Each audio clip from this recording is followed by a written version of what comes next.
iniciamos.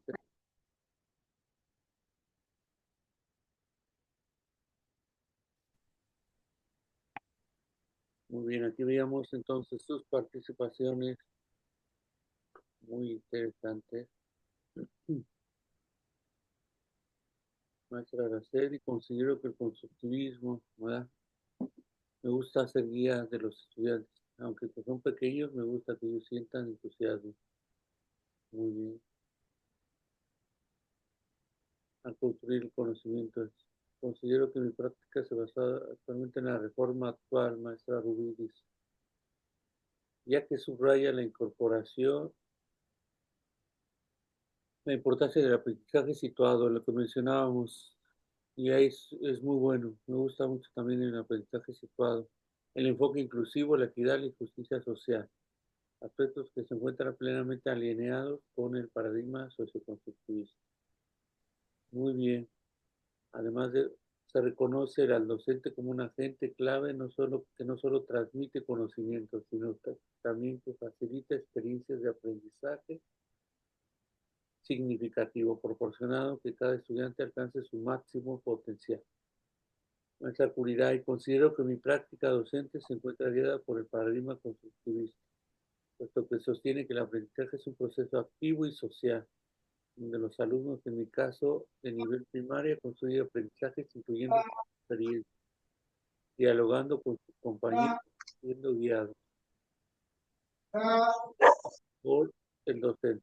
Asimismo, considero interesante que dicho paradigma reconoce la importancia del contexto sociocultural, el trabajo colaborativo y la mediación del docente como elementos clave en la formación de aprendizaje significativo. Además, se alinea de manera directa con los principios que sustentan las reformas curriculares de educación básica y normal en México. Es lo que encontramos, ¿no? Implica, y sí es verdad, bueno, es que ya están teniendo la experiencia previa, ¿verdad? Consideramos.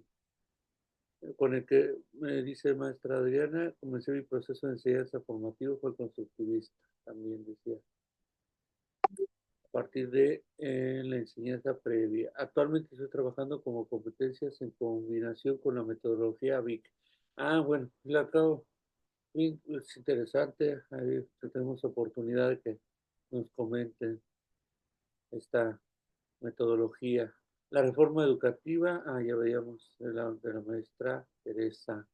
Gustavo, mi práctica como instructor se centra en la teoría constructivista, ya que el docente es solamente un mediador y el alumno genera su propio conocimiento.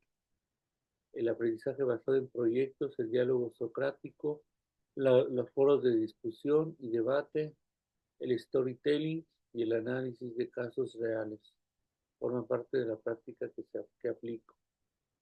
Muy bien, se alinea con el modelo de desarrollo de competencia, teniendo esto como eje central en el proceso de enseñanza-aprendizaje. Mi práctica docente se basa en el paradigma socioconstructivista, que concibe al estudiante como protagonista. A Daniela, que me decía, esta perspectiva se alinea con las reformas curriculares. Excelente. Como vemos aquí, hemos tenido oportunidad de acercarnos a lo que es cada uno de nuestros paradigmas, nuestro aporte, bueno, lo que consideramos, evidenciamos en este momento, nos da espacio para volverlo explícito, algunos de los aspectos que ya promovemos, posturas eh, educativas que consideramos esenciales para nuestro trabajo cotidiano, nuestra formación profesional. Y aquí viene entonces a considerar siempre que las reformas como tal terminan, y ya se cuestionaba la maestra Daniela, pero ¿por qué esa necesidad de copiarlo todo? Porque como veremos, las reformas tienen un carácter hegemonizante, como todo tipo de cambio sociopolítico a nivel mundial, es mantener las esferas. Y aquí sí me veo muy Emmanuel Wallerstein, se lo recomiendo muchísimo, como les decía, en el sistema, el nuevo sistema mundial, o el llamado sistema mundo, como él lo ofrece, Y él menciona, como nosotros somos países satélites, no somos países hegemónicos como los fuertes, pues terminamos por ser reproductores de un esquema, una narrativa mundial en donde persiste esa condición de yo llevo cambios fuertes, como vemos ahora Trump, eso de los aranceles también es un proyecto político, económico, que busca restarle, menguarle fuerza a China y todo ese crecimiento tan desmesurado que se da desde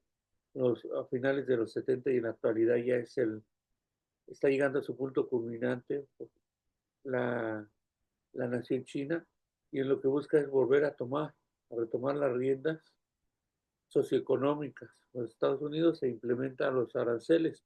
Igual ocurre en prácticamente cualquier esfera que ustedes quieran ver. La educativa no queda excluida. Traer una, un paradigma desde afuera para implementarlo es a necesidad de una corriente y tiene que ver muchísimo también los órganos internacionales, las profundas discrepancias que se llegan a entender entre países hegemónicos y decir, va mi postura y ese es el nuevo eje a seguir. Adelante, maestra Daniela. Y es que igual eso va de la mano porque ellos compran todo, po. Entonces no tienen productos que ellos sean nacionalistas. O sea, es que yo creo que la visión de él, hay cosas que tiene malas como todas las personas y otras buenas, pero yo creo que el fomentar el crecimiento productivo propio de un país, ser sostenible como lo es China, porque China es el mayor productor de trigo, aunque la gente cree que es Rusia, pero ellos son los mayores productores de trigo y no exportan nada de ese trigo, es solo para su país. Ningún país tiene esa capacidad. Entonces, si nosotros como yo siempre he dicho, mi esposo igual él es de ese pensamiento que cada país debe ser sustentable, solo llega a pasar una desgracia donde no se pueden intercambiar productos, o sea, todo un país se muere, no puede pasar eso. Y entonces eso es lo que está haciendo Trump, está apoyando, no comprando cosas extranjeras para que generen producción interna y sean capaces de mantenerla. Ahora, que eso no va a ser de un año para otro, eso lleva muchos años de educación y de progreso y de inversión, pero tiene la idea de esa. Tampoco acá nosotros igual somos un país pequeñito, largo y angosto y también no somos capaces de producir la cantidad de trigo para todo nuestro país, tenemos que comprar de afuera. Y esas cosas, obviamente que le hacen ruido a todo el mundo porque si llega a pasar algo grave donde no se puede intercambiar, vamos a quedar todo ahí, como se dice, muriendo y no puede ser así. Pero yo creo que todas estas cosas, como usted las comenta, van generando ruido a medida que las personas van comprendiendo lo esencial y reconociendo lo importante de cada país, sus fortalezas. Y eso es lo que hemos estado perdiendo porque todo lo queremos de afuera, todo lo compramos afuera, todo externo y pensamos que nosotros no somos capaces de sustentarnos porque al final tiene que ver con la sostenibilidad y sustentación propia de cada país. Y eso nos ha lavado la cabeza mucho tiempo, que en todos lados está mejor que nosotros y hemos perdido productores de zapatos, productores de ropa, gente que realmente habían familias, generaciones enteras que hacían zapatos y que fueron muriendo porque en China era mucho más barato producirlo. Y si nosotros nos damos cuenta, Estados Unidos, su mano de obra es 100% latina e hindú. Ellos no producen nada. Entonces, al final, tenemos la herramienta nosotros para poder salir adelante, pero no han lavado la cabeza que en estos países, como usted dice, hegemónicos, que son ejes, potencia, está todo lo bueno y nosotros, como somos satélites, andamos vuelta como que no somos nada. Y no es así. Y no es así. Entonces, eso igual nos va generando reformas educativas, las reformas de pensiones, van cambiando cosas que giran en torno a estos países y no las necesidades propias de cada país. Y ahí es donde va quedando todo este descalabro de cosas que van pasando. Y nosotros nos vamos absorbiendo eso y nos vamos perdiendo. Bueno, es una opinión personal nomás, doctor, pero yo creo así. Y complementando igual, pues como acaba de intervenir maestra Daniela, hay que tener claro también que había previamente todo un proyecto económico político mundial denominado neoliberalismo, y el neoliberalismo lo que fundamentaba es abrir las puertas, y nos obliga en el 82 a México, entramos en una crisis tremenda y voltea a Miguel de la Madrid y dice, ¿quién me va a ayudar? ¿El Fondo Monetario Internacional, el Banco Mundial? Sí, pero te ajustas a nueva política económica neoliberal. Y le entramos y con fuerza, y eso sí a vender como nunca. Aquí teléfono, banca, aeropuertos, mina, etcétera. Y a la larga se iba a ir extendiendo esta privatización desmesurada. Como les decía, el sector salud muy veladamente se empezó a privatizar. No es por nada el ese doctor Simi, farmacias similares, etcétera, tuvieron su auge en este periodo neoliberal. Y por otro lado, la educación también, buscando eh, fragmentarla y decir, miren, ahí están los focos, no puede el Estado mexicano proveer de todo el sistema educativo, vamos a permitirle a al sector privado que ingrese a la educación. Salinas de Gortari modifica la constitución en México para que entre también las diferentes organizaciones religiosas a tener injerencia en los programas de estudio, posteriormente ya con lo que sería el Calderón, Fox primero y Calderón posteriormente, a privatizar el sector petrolero, y ahí van moviéndose las aguas para también el sector del agua, que ahí vaga la redundancia, pero se iba a privatizar esto y ya les decía veladamente, nos fueron diciendo, el agua, la mejor agua es la que viene embotellada. Y se fue recorriendo este discurso, esta narrativa a la privatización. Ya estábamos entrando en la reforma energética y en ese momento pues se viene todo este nuevo discurso que también aquí habría que considerar esto. Los grandes países dicen, ya, hay que criticar, ya hacemos un paréntesis, se termina aquí la cuestión del neoliberalismo y vamos a recorrernos por otro lado. Y ahí vamos todo el mundo, porque también eso, creer que hay una independencia, autonomía de los países como el nuestro, es todavía una falacia, ¿eh? Porque el capitalismo como estructura amplia, que lo veíamos también con colegas nuestros en otras sesiones en la semana, el capitalismo como gran eje o política económica mundial es lo que hace nada más simplemente se va transformando y dice es el momento en este preciso instante, en esta coyuntura, volver a las economías hacia adentro, como mencionaba Meta Daniela, y decir, está bien, ahora empezamos a producir así, cada quien nuestros recursos, etcétera, y las competencias se empiezan a dar entre países aisladamente, y también ahí hay una tensión, porque otros hablan de la cuestión regional más que nacionalismo, pero eso tiene que ver con todo un proyecto macro, estructural, donde dice ahora el capitalismo hay que movernos así y todos vamos para allá. En unos 20, 30 años estaremos viendo si todavía seguimos aquí, a ver qué sucede a nivel internacional y quién es el país hegemónico que nos va a decir, ahora va la ruta por aquí.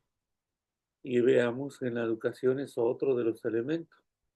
Cuando uno analiza lo que está sucediendo en Europa, ya se empiezan a acercar otra vez a las condiciones de cierta tradición de educación, donde el resumen es importante, el dictado de las palabras, las lecturas, nuevamente, limitar, entró una ley, no quiero decirles mal el país, pero donde ya se empieza a, a, a, a, a limitar el acceso al celular en ciertos centros escolares, porque se está buscando otra vez reconfigurar.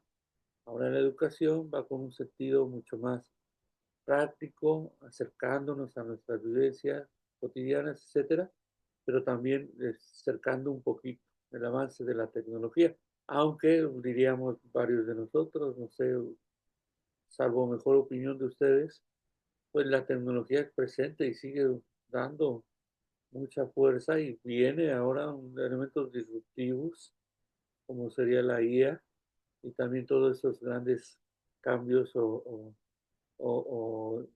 avances de circunstancias tecnológicas que nos obligan a incorporar. Ya no es simplemente ver algo como un cambio trascendental en la tecnología, en las herramientas. Ahora son parte nuestra. Ahora les decía, hay dos aspectos donde la IA ha tenido bastante influencia y sigue tomando el terreno, es el entretenimiento y el educativo. Ya veremos en un futuro cómo es que se incorpora en la universidad donde tengo oportunidades de laborar. Ya se empiezan a plantear cursos en los cuales se le mencionan a los alumnos, no es mala la inteligencia artificial, es parte inherente, hasta cierto punto inherente, también tiene sus consideraciones, parte de nuestra formación.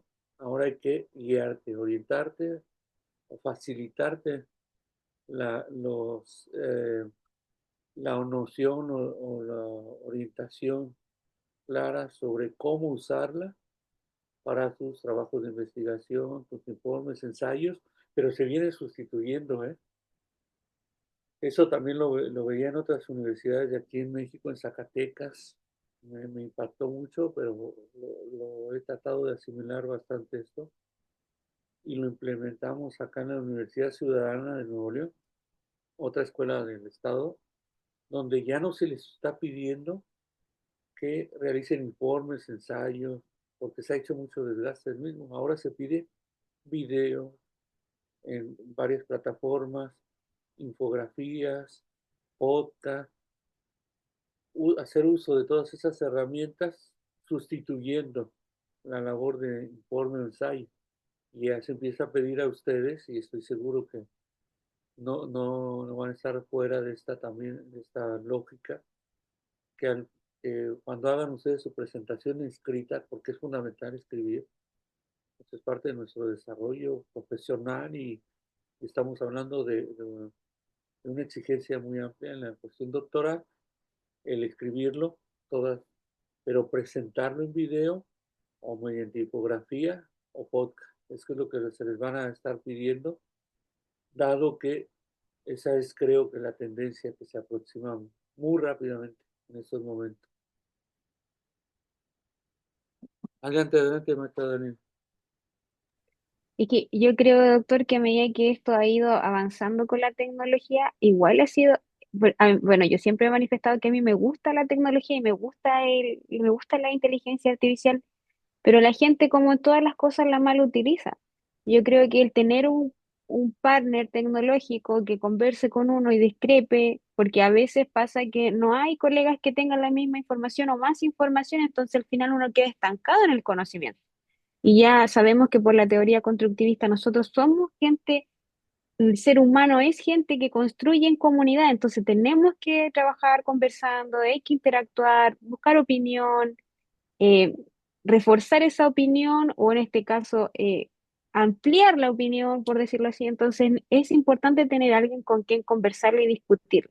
Lo que pasa es que la gente no lo discute, como es lo mismo que se hacía antes con Wikipedia o con Rincón del Vago, copiar y pegar. Copian y pegan la opinión de la inteligencia artificial. Pero eso es, yo creo que a medida que la gente va entendiendo que la necesidad del ser es hablar, es conversar, es decir las cosas. Estamos en una era donde lo socioemocional y la convivencia escolar en los colegios es muy importante, donde todo se conversa, todo se habla y el hecho de fomentarla es de esta forma, es que hablarlo, conversarlo, discutirlo, crear grupos colaborativos. Y como usted dice, a veces los podcasts o en este caso los videos, para mí igual son como opiniones sesgadas porque es mi opinión con respecto a un tema y no hay nadie que me lo discute y que vaya dándose esta interacción. Son buenos, obviamente, para saber si los estudiantes están comprendiendo un tema en específico o dónde va orientado su pensamiento o dónde va orientado su ética, dónde va orientado sus valores. Inmediatamente se da cuenta a través de eso. Pero cuando uno, como usted dice, ya va en una maestría o en un doctorado, uno ya necesita ya no su visión sesgada, sino que esto, el trabajo en grupo, el conversar con Ali, con la maestra Teresa, con Carlos, que igual tiene su opinión, porque Carlos es seco para las redes sociales, no sé por qué no ha dicho nada, pero él hace podcast, va a radio, es súper conocido y no dice nada, está calladita y no dice nada. pero él utiliza mucho las redes sociales. Igual sería bueno ver su opinión porque él conversa con otras personas, da punto de vista. A veces él tiene programas donde mezcla educación y un poco de lo empresarial y ve de todo un poco. Y ahí él nos puede decir prácticamente si realmente funciona esto, hay interacción, porque la gente escribe, pero tampoco da su opinión real a veces porque es visible para todos. Y ese es el temor de decir lo que pienso, lo que siento, lo que sé o lo que creo. A veces eso es, y la gente tiende a decir lo que dice la más, pero hay que perder ese miedo y tratar de construir entre todos. Es así como se van solucionando los problemas, porque usted tocó el tema de la clase anterior, yo no vine a la clase pasada, cuando usted habló de la serie Adolescencia.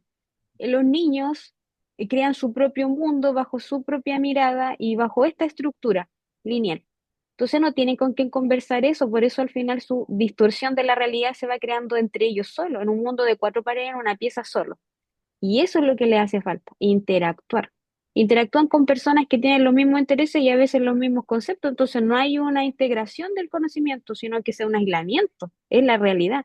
Entre más conectados estamos, más aislados estamos entre sí porque seguimos manteniendo los mismos conceptos y no ampliando. Entonces, el hecho de que ya la gente se atreva a hacer programas, conversar más, integrar cosas, eso abre la comunidad. ¿Cierto, Carlos? Adelante. Hola, hola, buen día. Gracias por cederme la palabra, compañera Daniela. No, efectivamente, creo que el tema de, bueno, ahora y desde hace ya muchos años ya cambió de cuando, yo recuerdo cuando estaba en primaria, en secundaria, no había todo esto de redes sociales. Inclusive en universidad todavía apenas estaban, cuando iba a egresar de la universidad estaba por ahí ya entrando el Facebook 2006, 8, 9, más o menos. Entonces, era un contexto muy diferente. Ahorita se cuenta con mucha tecnología. De hace, no sé, 2, 3 años para acá, la inteligencia artificial también entró muy fuerte después de la pandemia prácticamente. Entonces, eso sí ha generado un contexto, un entorno muy diferente, pues en relación con la educación, tanto por la parte del docente como para la parte del alumno. ¿No? No sé en ese sentido a nivel docencia, porque algo de lo que les platicaba, digo, mis compañeros que ya me conocen, llevamos casi 3 semestres juntos. Yo no soy propiamente maestro en aula, pero bueno, soy instructor de cursos de capacitación, entonces digamos que llevan ahí ¿no? cierta similitud. Pero bueno, a lo que voy es que en ese sentido, no sé a nivel docencia qué tanto los mismos docentes perciban como positivo, como neutro o como negativo esta incorporación, ¿no? Esta invasión que se ha tenido por parte de la tecnología y de la IA en últimas fechas. Lo que yo sí les puedo decir es que esa parte, no sé qué opinen ustedes, pero sí, el tener mucha información en internet, en podcast, en la radio y en muchos otros lugares, hay que tener cuidado con quién lo dice y con la fuente que se consulta, porque sí, me ha tocado conocer muchas personas, leí tal cosa, ¿no? Sí, pero al final, pues se sube de todo al internet, en YouTube hay de todo, en las fuentes hay de todo. Creo que ahí se debe de hacer un uso, pues, consciente y mesurado y también apegarse a la cuestión ética y profesional desde la parte de quienes van a compartir información en un medio masivo. O sea, el hacerlo de manera ética, de manera profesional, compartiendo pues información real, objetiva y o haciendo énfasis en que a lo mejor cierta información es un punto de vista particular. Digo que también es válido. Cada quien emite su punto de vista, pero bueno, hay que tener mucho cuidado con eso en ese sentido. Entonces, digo, lo pongo sobre la mesa porque sí me ha tocado escuchar docentes. Creo que hubo aquí un doctor, no recuerdo quién fue, ponía un ejemplo, no sé si de él mismo o de otro docente, que luego hacía así como que comentarios a sus alumnos porque cuando les aplicaba ciertas evaluaciones y demás, así como de que no usen la inteligencia artificial para contestar esta evaluación en específico porque me imagino que algún tema o alguna situación tuvo con un grupo que lo llevó a eso. Entonces, esa parte puede generar pues ciertos conflictos si no se maneja de manera adecuada, ¿no? Gracias, maestro Carlos, también. Retomando la cuestión de cómo lo están viendo los maestros, lo digo en mi experiencia, que es poca frente a los maestros, todavía hay resistencia, ¿eh? Resistencia y también cierta, eh, pues no desinformación, pero no les queda claro cómo hacerlo, cuáles son las consideraciones que bien comentan ustedes respecto a las problemáticas que pueden darse a partir de usar las herramientas tecnológicas, como en este caso la IA, eh, cómo guiarlos, cuáles son lo que usted comenta bien claramente, que también las problemáticas que pueden traer en una era de sobreinformación, saber discernir, ¿no? Darse cuenta de cuáles son los aspectos importantes o trascendentales de cierta información.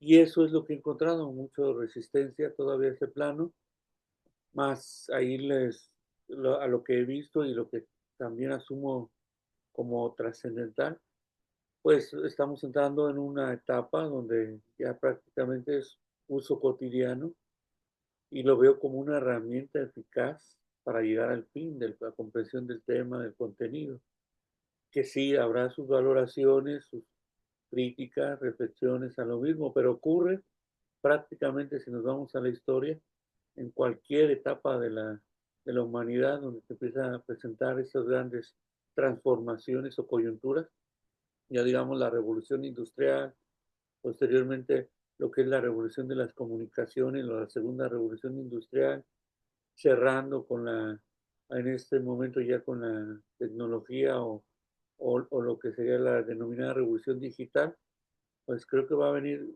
ires y venires, pero vamos a seguir teniendo nosotros como seres humanos la capacidad de resiliencia, adaptabilidad para las nuevas condiciones que se presenten y nosotros los maestros, eso sí lo digo, yo creo que con bastante autoridad, como ustedes y yo, somos parte de un laboratorio de, de formas, de perspectivas de ver la educación y de incorporar lo que se viene, porque la educación, como vamos a ver posteriormente, recibe vaivenes en ese sentido y eso nos obliga a los docentes no solamente a actualizarnos en contenidos, en nuevos paradigmas, en nuevas propuestas, sino también, como lo menciona maestro Carlos aquí, conocer lo que viene, todas esas herramientas y ya quizá perderle un poquito de miedo y que sean parte funcional nuestra. Y aquí les platico en lo que es la plataforma esta Blackboard. No, sí creo que sí se hizo. Bueno, en una de las plataformas que tuvimos oportunidad de ir cambiando, nos pedían incluso los directivos, los coordinadores y gente de metodología que incorporáramos todos esos elementos, herramientas tecnológicas, nuevas formas de visualizar los contenidos, etcétera, porque se consideraba parte esencial del mismo. Muy, muy interesante, ¿no? Pues adelante, maestra. Do- Doctor, yo creo que es que cuando se dice que hay resistencia, yo le llamo la resistencia a la educación del docente todo, porque a nosotros nos educaron dentro de la docencia, cuando nos preparamos para ser docentes, que nosotros éramos los todo, o sea, nosotros somos especialistas en nuestra área y que nosotros lo sabemos todo. Entonces, es ahí la resistencia, porque hay que entender que nosotros no somos un todo, no somos un ChatGPT, no somos un Google. Hay cosas que no las sabemos o que no lo sabemos bien o que lo aprendimos mal o que lo sabemos a medias o de plano no lo sabemos. Entonces, esa es la resistencia de los docentes actuales que no quieren utilizar este tipo de herramientas porque ellos tienen en su insignia, en su consigna de docente, yo soy todo, yo lo sé todo. Y eso es lo que le tienen miedo. Al decir, yo no lo sé todo, hay cosas que sí saben, hay cosas que no sé, o cosas que el estudiante sí sabe bien. Entonces, esa es la resistencia. Cuando se acabe ese concepto de que nosotros lo sabemos todo, van a empezar a ver estas herramientas como algo que sí nos aporta que sí es interesante discutir con el estudiante algo que sí sabe, o que lo entendió, o que lo leyó.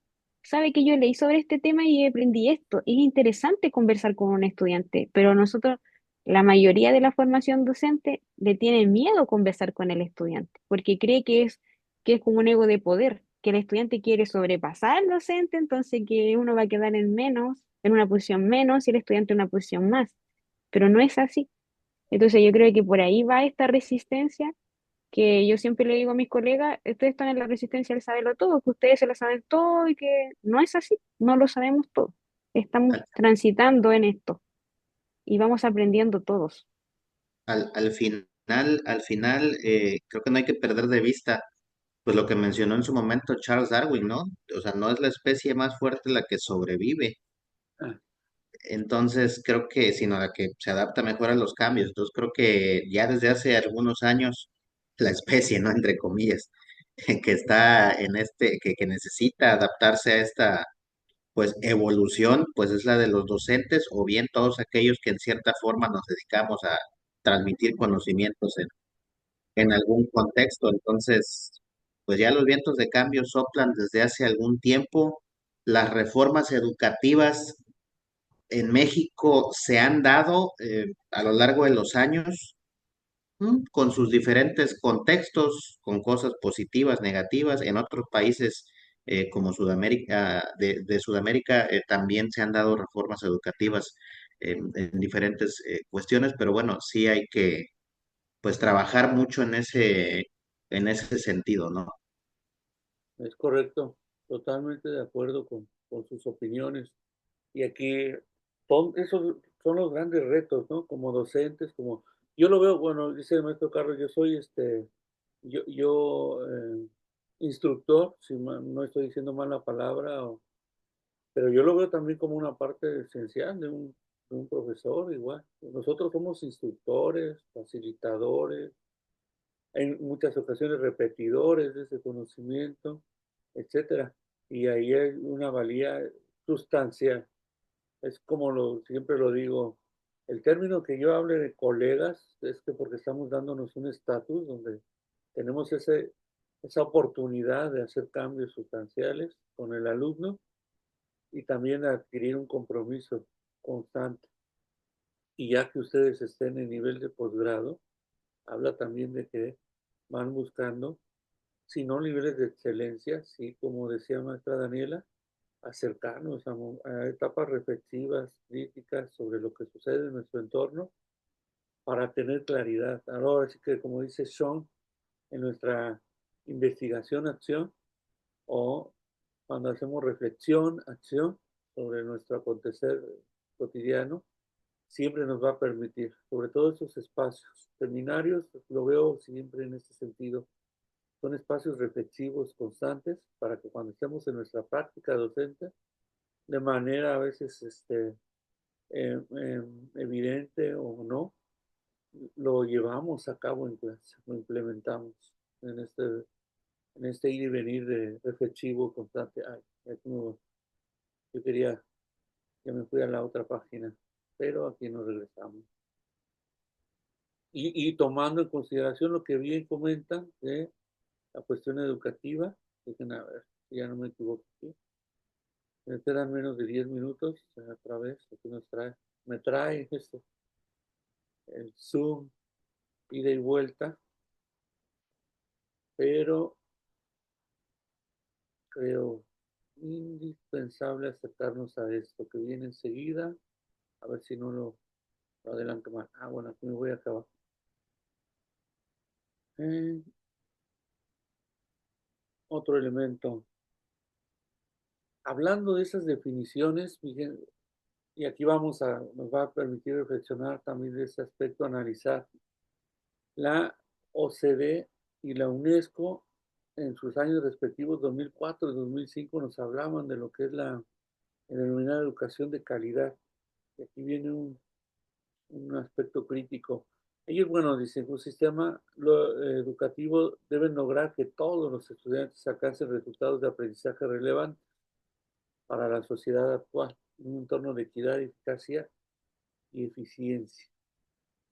Pero la consideración es como ya lo mencionaban con anterioridad, donde se tiene presente que hay una condición socioeconómica tan diversa que podemos mencionarlo en el discurso y establecerlo como parte integral de esto, de estas definiciones.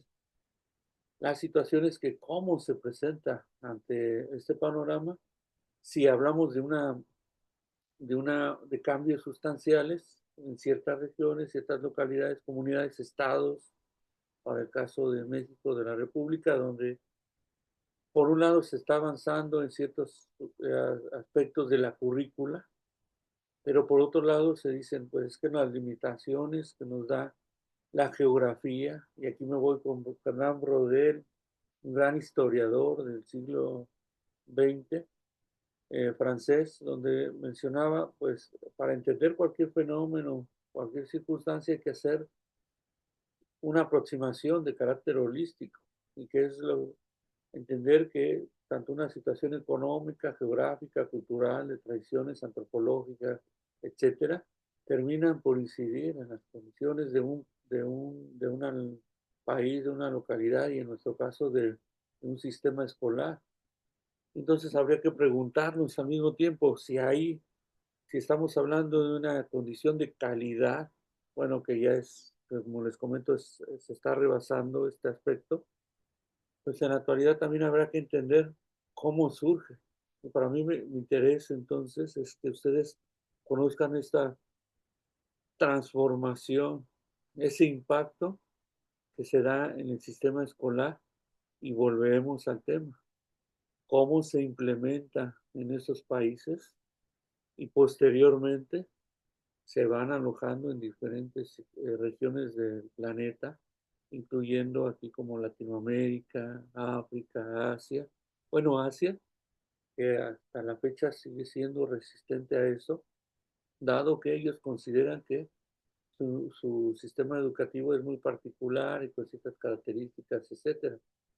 Ahí lo que podríamos hacer una crítica demoledora al sistema educativo asiático es que continúan con una noción de que la letra con sangre entra y ellos todavía golpean incluso hasta niveles de media superior a los alumnos.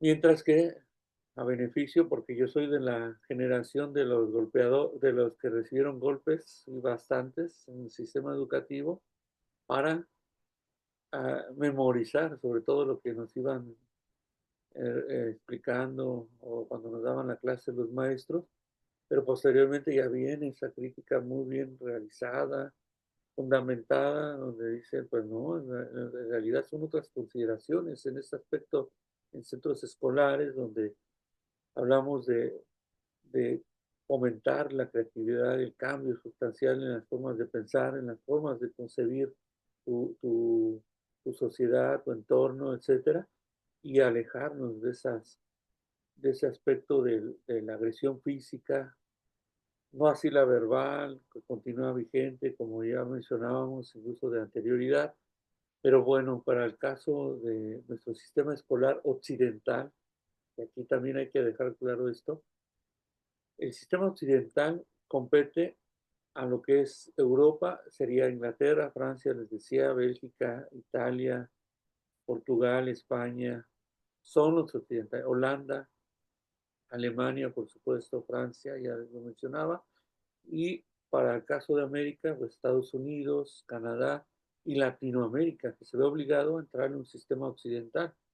Eso es Europa del Este, yo creo que es otra, hay que considerar otra circunstancia que recibe mucha radiación o influencia del sistema occidental, pero nosotros somos producto incluso de una, por eso ya les decía, en historia, nos dicen historia universal, sí, pero ¿qué historia universal? La europea nada más, nunca vemos historia de África, Latinoamérica, siendo de aquí no tenemos esta materia.